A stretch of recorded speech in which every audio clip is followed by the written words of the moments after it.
मैं एक पूरा ओरिजिनल छत्तीसगढ़ी गीत लिख रहा हूँ, मध्यम आवाज, चंचल मेला वाइब और सेत गंगा मणि मिला का पूरा रंग रूप दिखेगा।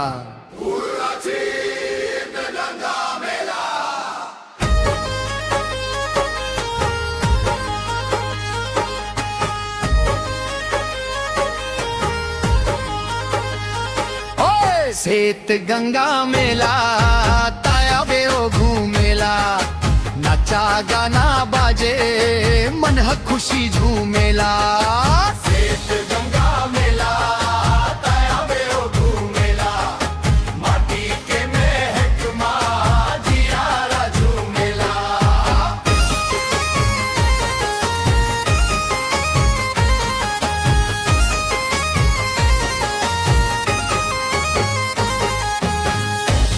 सुबह नहा के गंगा जी में जाए, फूल अगरबत्ती लेके माथा ला नवाए। घंटी के आवाज में भक्ति रंग छाए, सेत गंगा मणि मेला सबके मन भाए। लइका लइकी हंसते में है तारी मुस्काए, बाबा संग संग चल के सपना सजाए। सेत गंगा मेला ताया बेओ घूमेला, नाचा गाना बाजे मन ह खुशी झूमेला। सेत गंगा मेला ताया बेओ घूमेला, माटी के महक मां जियारा झूमेला।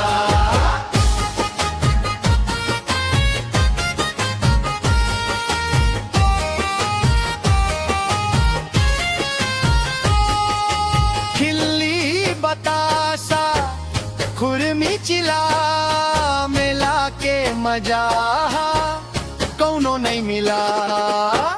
चकरी झूला बाजे मंजीरा, मोर संग नाचव बजा के तंबूरा। नाचा राउत नाचा बाजे मांदर ढोल, छत्तीसगढ़ी रंग मां फूटे खुशी झोलेला। अरे ओ संगवारी चल, मारे ओ संगवारी चल ना मेला जाए।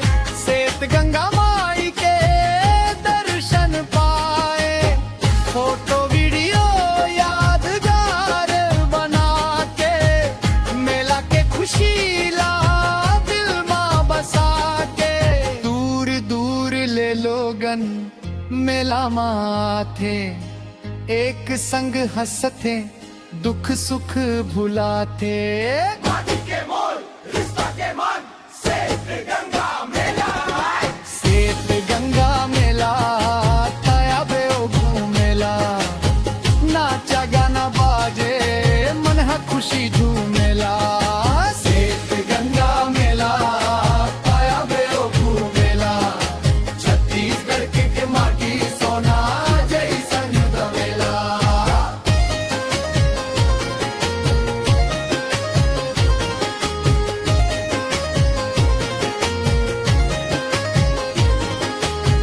अगर चाहो तो मैं कभी इसमें दिल बता सकता हूँ, रैप मिक्स वर्जन बना सकता हूँ, या स्टेज पर गाने लाइव अरेंजमेंट भी लिख दो।